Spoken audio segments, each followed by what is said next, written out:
former candidate for the U.S. Senate, longtime radio talk show host, author, and conservative policy advocate. Justices to the Supreme Court, the left has been in open panic. Liberty Nation with Tim Donner. As the first contest in Iowa beckons hours away, will election 2020 be a referendum on Trump or the Democrats? Welcome back into Liberty Nation Radio, a production, as always, of LibertyNation.com and heard from coast to coast on the Radio America Network. With impeachment bombing out, just like the Mueller investigation and the entire 3-year-long parade of scurrilous allegations designed to remove President Trump from office and deny him a place on the 2020 ballot, Democrats will now begin to experience the tender mercies of actual voters, starting with the Iowa caucuses on Monday and then the New Hampshire primary the following Tuesday. We'll analyze how the Democrats' latest failure on impeachment is likely to affect the election, and we'll discuss the leading issue in virtually every presidential election, the economy, with LibertyNation.com Economics Correspondent Andrew Moran. Plus, LibertyNation.com legal affairs editor Scott Cosenza jumps on board for Talkin' Liberty. Say what? Say what? Say what? One more time. We commence the proceedings with our signature segment, Say What?, where we roll out a virtual assembly line of wacky, astonishing, damnable, and ultimately revealing things uttered by politicians and the chattering class. There's a word or hyphenated word that immediately comes to mind when thinking about the state of the Democratic Party circa February 2020. The word is self-immolation, which means setting yourself on fire. How have the Democrats done this? Well, let us count the ways. First, as we prepare to put impeachment in the rearview mirror, listen to the logic of the Pied Piper of impeachment, Adam Schiff, saying Trump is so evil and so intent on cheating, that's their word of the week, in the next election, like he did in the last one, that Americans shouldn't even be allowed to vote for him this year. The president's misconduct cannot be decided at the ballot box, for we cannot be assured that the vote will be fairly won. This, as Democrats prepare to absorb stinging allegations from the Attorney General about them using intelligence assets and foreign agents to interfere and spy on the 2016 Trump campaign. Breathtaking hypocrisy. They said Trump's request of the Ukrainian president to investigate blatant self-dealing and corruption by Obama's Vice President Joe Biden is entirely illegitimate. But Trump lawyer Pam Bondi put that one to rest. When the House managers gave you their presentation, when they submitted their brief, they repeatedly referenced Hunter Biden and Burisma. They spoke to you for over 21 hours, and they referenced Biden or Burisma over 400 times. They said there was nothing to see, it was a sham. Multiple House Democrat witnesses, including those from the Department of State, the National Security Council, and others, unanimously testified there was a potential appearance of a conflict of interest. How much money did Hunter Biden get for being on the board? Burisma paid more than $3.1 million to Devon Archer and Hunter Biden. That's over the course of a year and a half. If Joe Biden thinks just because the elite media is remarkably incurious or dismissive of $3.5 million paid to the entirely uncredentialed Hunter Biden while his father held the second highest office in the land, he is in for a rude awakening if he somehow survives the primary gauntlet and faces Trump in November. Inherent in the articles of impeachment the House passed and sent to the Senate is the notion that Trump has somehow endangered Ukraine by withholding military aid for a couple of weeks. But Trump lawyer Michael Purpura put that one to rest as well. One of the few things that all of the witnesses agreed on was that President Trump has strengthened the relationship between the U.S. and Ukraine, and that he has been a more stalwart friend to Ukraine and a more fierce opponent of Russian aggression than President Obama. The House managers repeatedly claimed that President Trump doesn't care about Ukraine. They are attributing views to President Trump that are contrary to his actions. Trump held up lethal aid for 2 weeks, Obama for 8 years. And as the Senate impeachment trial forced 3 of the top 5 Democratic presidential candidates off the trail to sit through the trial, the best Elizabeth Warren could think to do for publicity was to submit a question to the presiding Chief Justice which, wait for it, insults the Chief Justice. Senator from Massachusetts. Mr. Chief Justice, I send a question to the desk. Thank you. At a time when large majorities of Americans have lost faith in government, does the fact that the Chief Justice is presiding over an impeachment trial in which Republican senators have thus far refused to allow witnesses or evidence contribute to the loss of legitimacy of the Chief Justice, the Supreme Court, and the Constitution? Translation, I'm not going to like the verdict, so I'm going to go ahead and trash the presiding Chief Justice and the entire institution of the Supreme Court. There you go. Democrats 2020. So who did the Democrats rely on to try and dig them out of the hole they've been digging deeper and deeper for themselves? Well, first, there was John Bolton, angry ex-employee of Trump who supposedly says Trump wanted to tie military aid to Ukraine, getting the left all excited for 2 or 3 days, but then, whoops, they found a video of Bolton before he was trying to sell books saying the opposite. I will be meeting President Zelensky. He and President Trump have already spoken twice. President called to congratulate President Zelensky on his election and then on his success in the parliamentary election. They were very warm and cordial calls. We're hoping that they'll be able to meet in Warsaw and have a few minutes together because the success of Ukraine, maintaining its freedom, its system of representative government, a free market economy free of corruption, and dealing with the problems of the Donbass and the Crimea are high priorities here, obviously, but high priorities for the United States as well. That's a problem.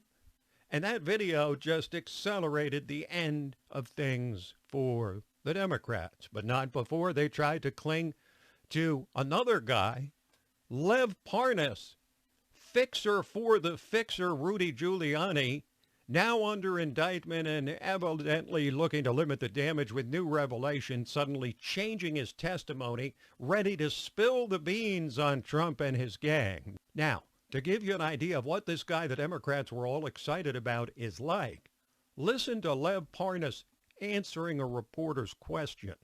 Mr. Parnas, what you have to share, is that going to be enough to change the minds of 67 senators? If you could say it closer, please. I mean, I don't know. You know, some of these, like I said, the Trump world is like a cult, and a lot of these senators are in the cult, so I don't know. Republican senators are in a cult of Trump. That's the guy Democrats thought was going to, like so many others before him, bring down Donald Trump. But with impeachment fading into the rearview mirror, the Democrats now have to look in the mirror themselves and face what they've wrought, starting with the reality that even rank-and-file Democrats hardly cared about impeachment, as former Obama chief strategist David Axelrod revealed on CNN. I was in a focus group this morning for the Institute of Politics here at the University of Chicago with some Chicago Democratic voters, and it was chilling to hear them talk about this because impeachment didn't even come up. No one volunteered it for 80 minutes into the focus group, you know, we're right in the middle of the trial. But as if the spectacular blow-up of their impeachment effort hasn't been damaging enough, it seems the Democratic National Committee may now have started a civil war in the party by naming aging party hacks from the disastrous Hillary Clinton campaign like John Podesta and Barney Frank to their powerful Convention Rules Committee, infuriating the Sanders campaign, which fell victim to the DNC tipping the 2016 nomination to Hillary. Sanders campaign co-chair Nina Turner said on the podcast Status Quo that this will not stand. It is an embarrassment. The DNC should be ashamed of itself because it really is a slap in the face to folks who were asking for reform. And let me just say this, that if the DNC believes that it is going to get away in 2020 with what it did in 2016, it has another thing coming. And if you've heard what some Sanders campaign staffers said in undercover footage from Project Veritas the last couple weeks, promises of starting riots, re-education camps, gulags, abolishing Congress, the threats of violence from the far left do not appear to be empty.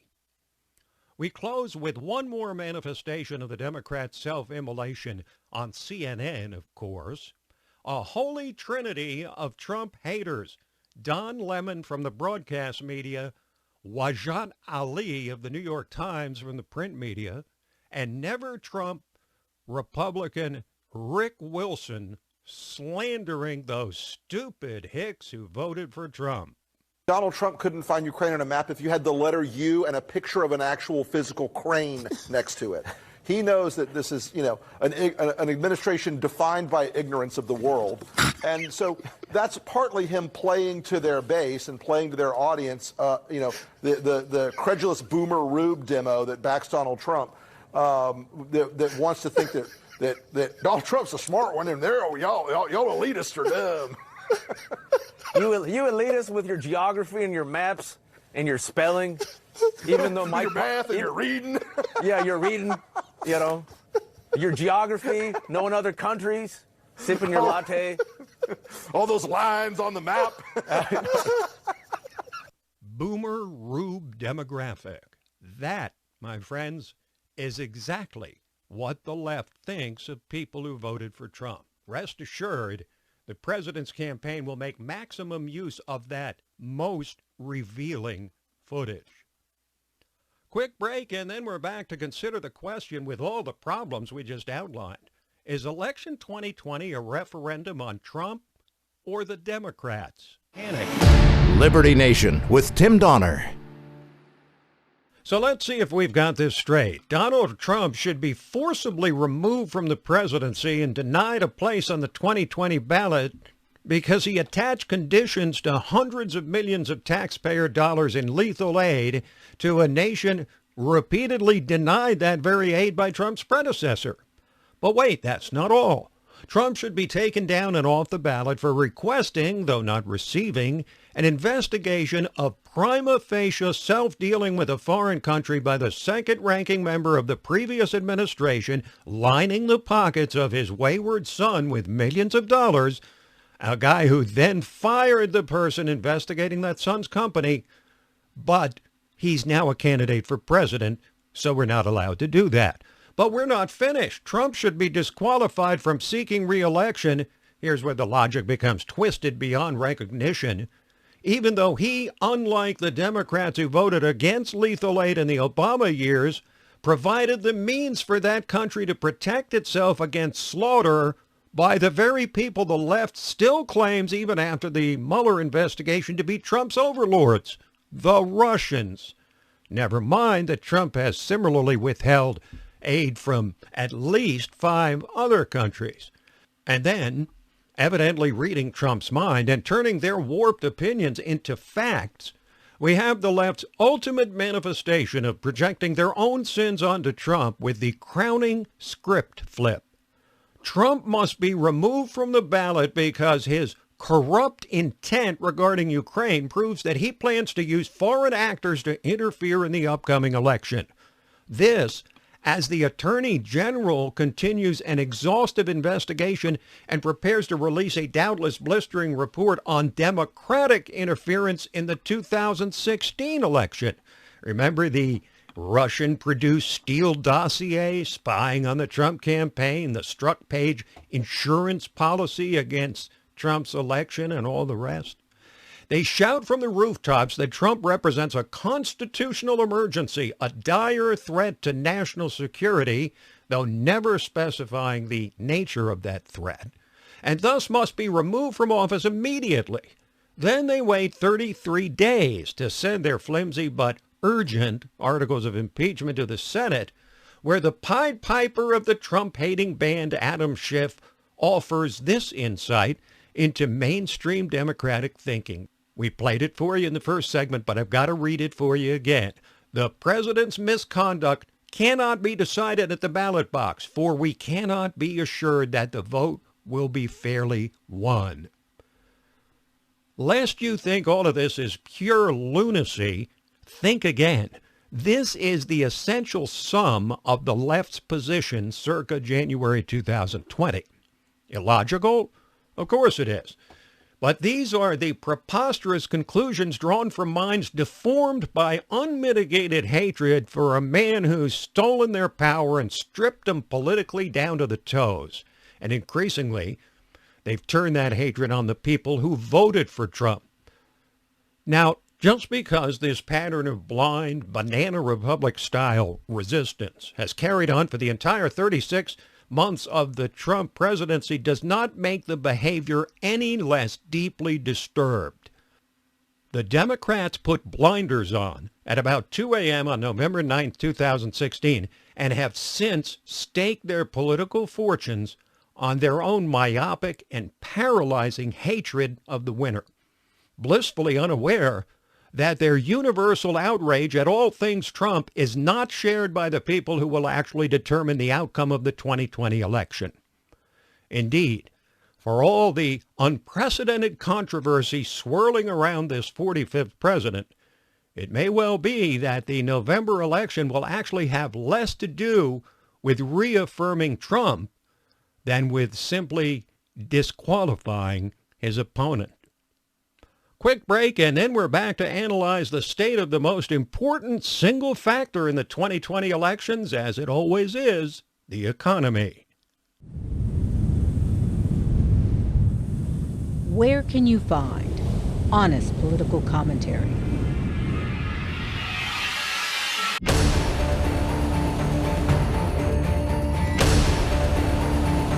With sobering analysis. Even the most trusting among us may find a company's latest plans deeply intrusive. Accountability. Perhaps it's time to start asking the right questions. Deconstructing threats to our liberty. Unparalleled insight into important stuff. And boldly reporting the truth. Truth is making a comeback. Well, hello again, and welcome to Election 2020 Roundtable. Uprising podcast of LibertyNation.com. Abortion is functionally sexist.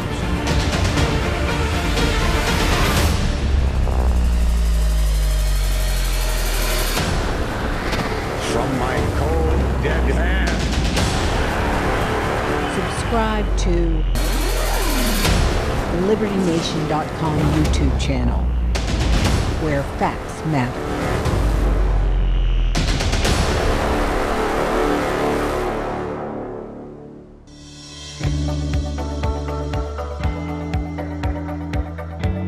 Click on youtube.com/LibertyNation.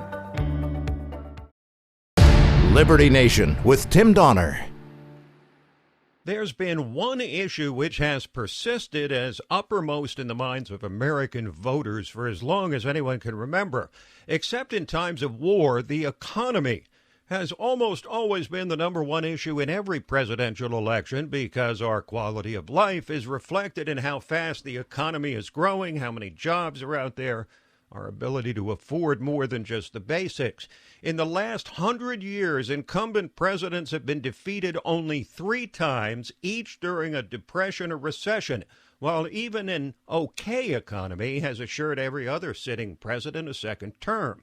So, is the economy as in good a shape as President Trump would have us believe, or does it, as Democrats claim, have little to do with Trump? Are we anywhere near an economic downturn? And with Iowa voters going to caucus in the first Democratic presidential contest on Monday, what about the economic policies of the candidates trying to unseat President Trump? Joining us to analyze the state of the economy is LibertyNation.com's maven of economics, a man who modestly rejected my description of him as acclaimed the last time he was on the show, but who nevertheless is acclaimed and has made quite a name for himself in economic circles. Andrew Moran. Hello, Andrew. Hello, thank you for having me. And I love the Maven description. I think I'm going to use that from now on. Now, Andrew, we know that President Trump is an unbridled, unapologetic capitalist. But what about the Democrats running against him? 3 of whom, of course, were stuck in Washington at the somnambulistic Senate impeachment trial just when they needed to be in Iowa. What would be the most immediate changes we could foresee if Bernie Sanders or Joe Biden is elected president? First, I think it might depend on the makeup of the House and the Senate. If the Republicans regain control of the House, you might see some, fierce pushback against any Democratic agenda at the executive branch, or, perhaps I'm being a bit too optimistic because all the Democrats have been pretty content with, expanding the executive branch. They may just say, I have a pen and a phone like former President Barack Obama. But all that aside, if Bernie Sanders is president, you probably would see a complete overhaul of the U.S. economy. Project Veritas released all those clips this week of a lot of the Sanders campaign insiders how they really feel about traditional economic principles. They want to abolish private property, they want to eliminate the wealthy, and so on. So on one hand, I do sympathize with Bernie Sanders and how the Democrats have treated him in the last election cycle and this one. Because my guy Ron Paul, he was subjected to the same party manipulation in 2012, which Donald Trump, good for him, exploited to his advantage and irked the John Boehners of the Republican Party. But overall, he would be a disaster of a president because it's not just universal health care, it's everything else that comes with it: free tuition, high tax rates, the Green New Deal, and all this multi-trillion-dollar spending on climate change, and who knows what that entails.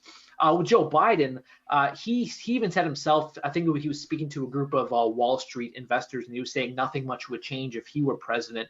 So I think with a lot of President Trump's opponents, I think they're fine with a lot of his policies. They just hate the guy behind them. So I'm sure if you were to list Trump's achievements and say that Obama did them, the left would say, "Oh yeah, they're great, they're fantastic. I love the lower taxes and whatnot." So Biden, I don't think he'll be that much different. He'll be entertaining with all the gaffes, but maybe he'll lob a few progressive policies to satisfy that wing of the Democratic Party. But overall, you're not going to see the United States become Soviet Union with Biden as commander-in-chief. Which is why he's still leading in Iowa and competitive in New Hampshire and leading big in South Carolina. So he's still the odds-on favorite, hard as that is for many to sort of process. But, Andrew, the economy has undoubtedly been strong these last 3 years. But are you concerned that the 3% growth numbers we were getting in 2018 were closer to 2% in 2019? Oh, well, actually, the latest GDP numbers came out this morning, and it found that the economy grew 2.3% last year, which is the slowest of Trump's presidency, and I'm likely attributing it to the trade war. Because if you look at all the numbers, consumer spending was healthy. It was lower than in previous years, but it was still 2%, which is good enough to help the consumer dependent economy. The housing market was doing well because of lower interest rates. The major thing that dragged down the GDP numbers was weaker business investment. You saw capital expenditures drop 3% in the fourth quarter.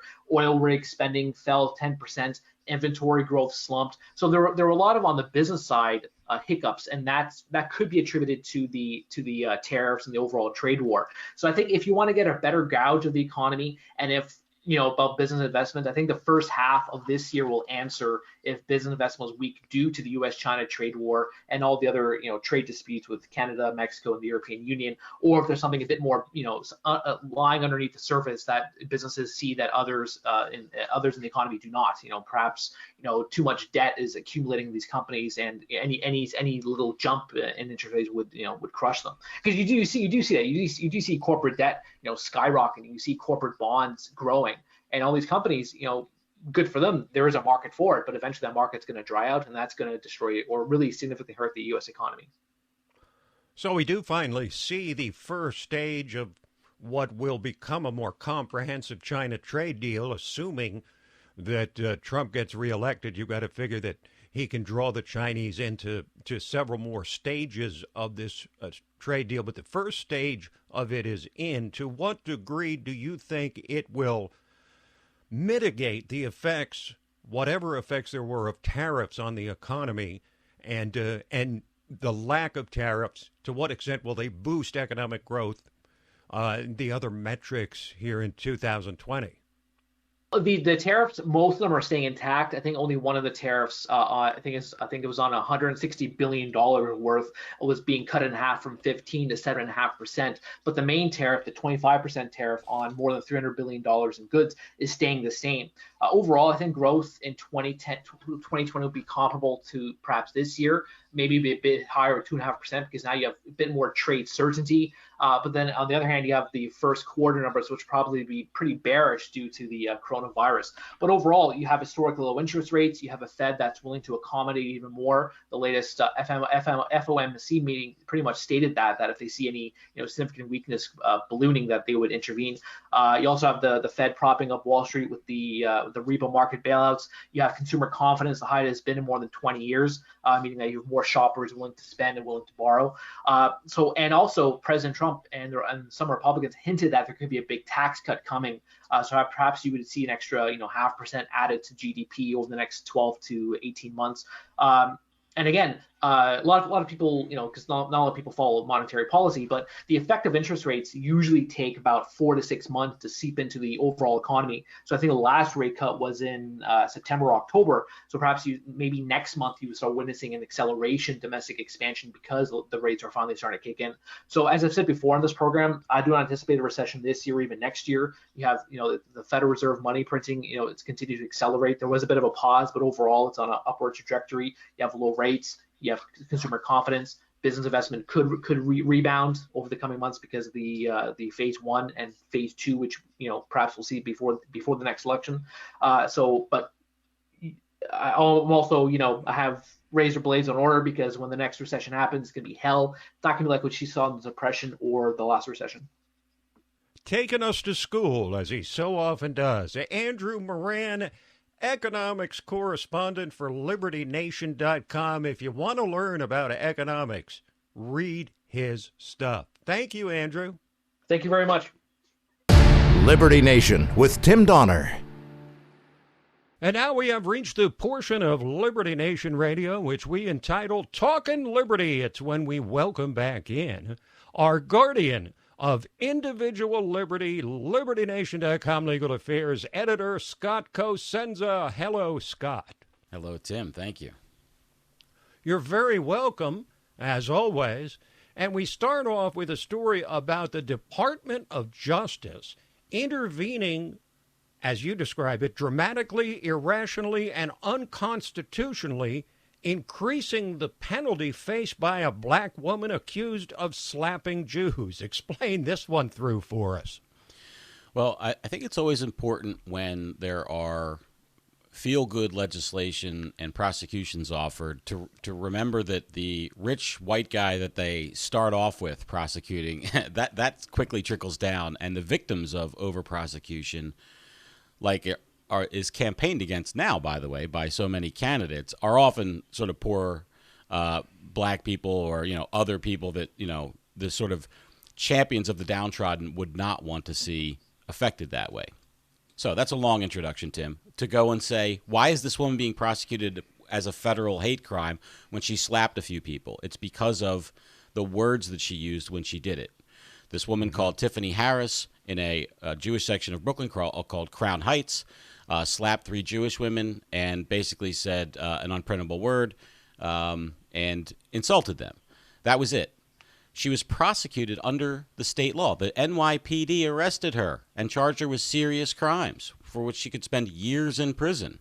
But the pile-on comes from the federal government. And the reason for these federal crimes, Tim, was to only redress it when states weren't prosecuting crimes, right? Like what happened to many American blacks in the South is... Right.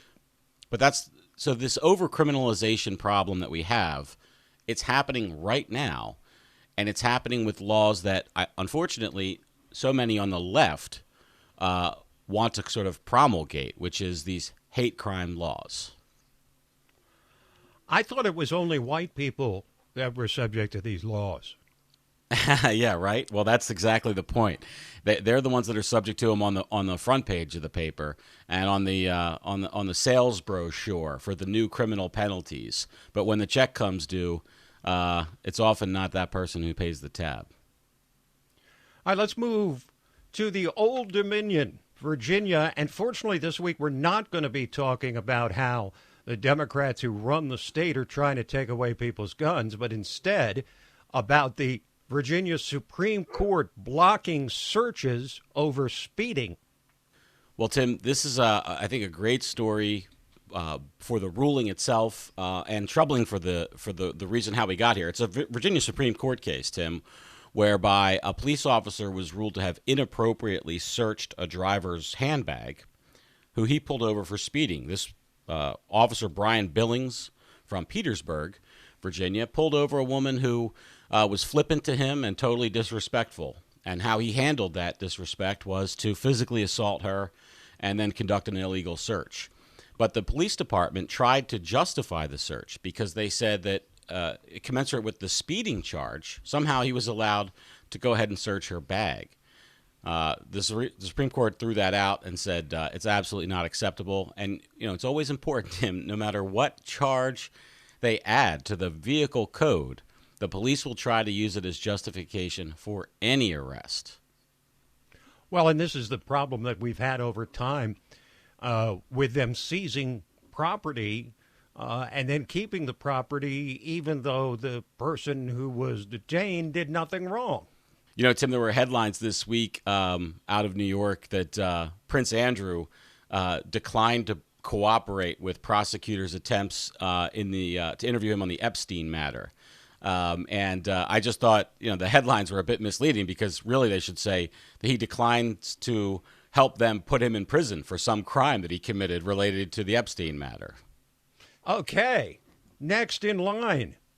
An appeals court rules that California must release police misconduct records. This sure sounds like a good thing.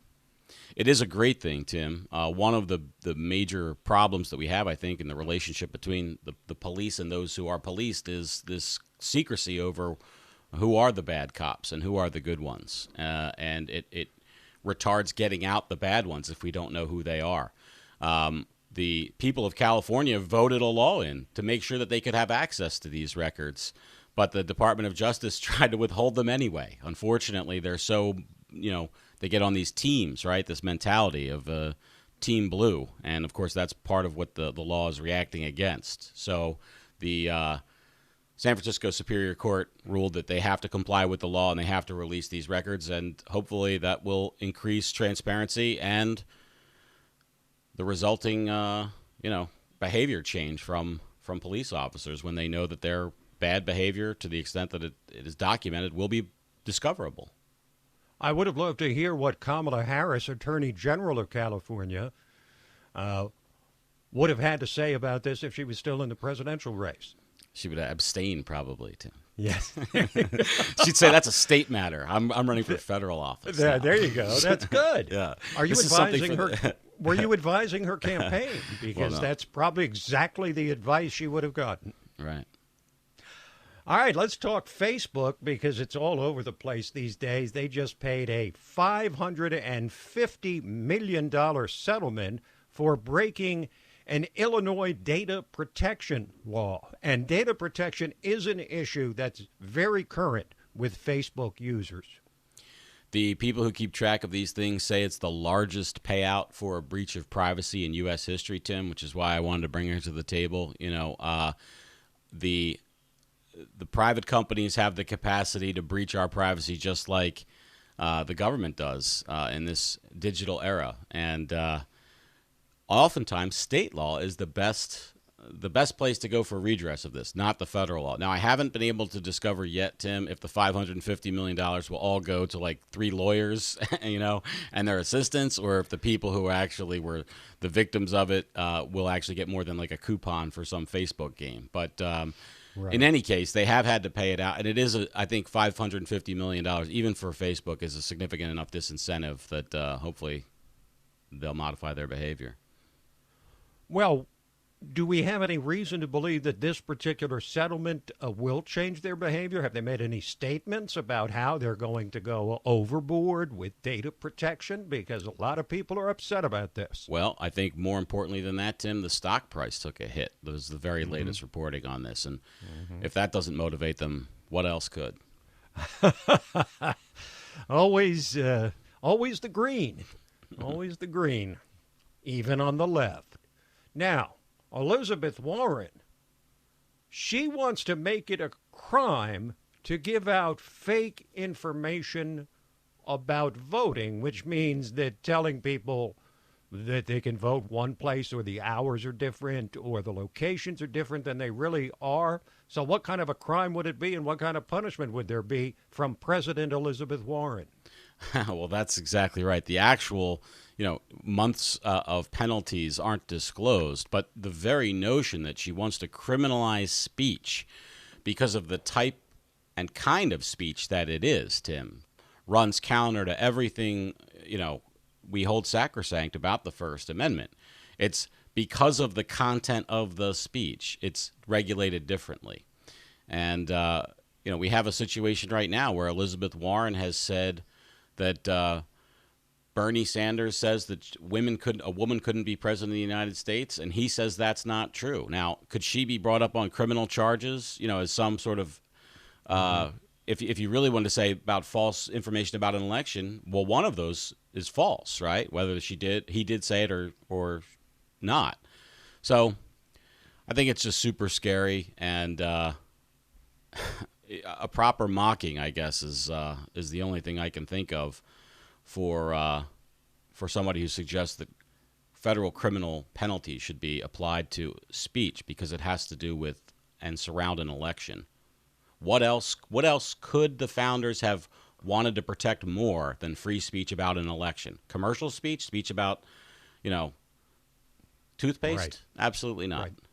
I think people do need to understand, and this is yet another teachable moment about how the First Amendment deals with free speech writ large, but that it's clear in the writings of the framers of the Constitution that political speech was given a platform above all others, that it is the speech that is to be the most protected, even if it's false. And this is why Facebook is trying to, hopefully, will continue to resist the pressure to fact-check political ads, because they're under a lot of pressure to do that from the left.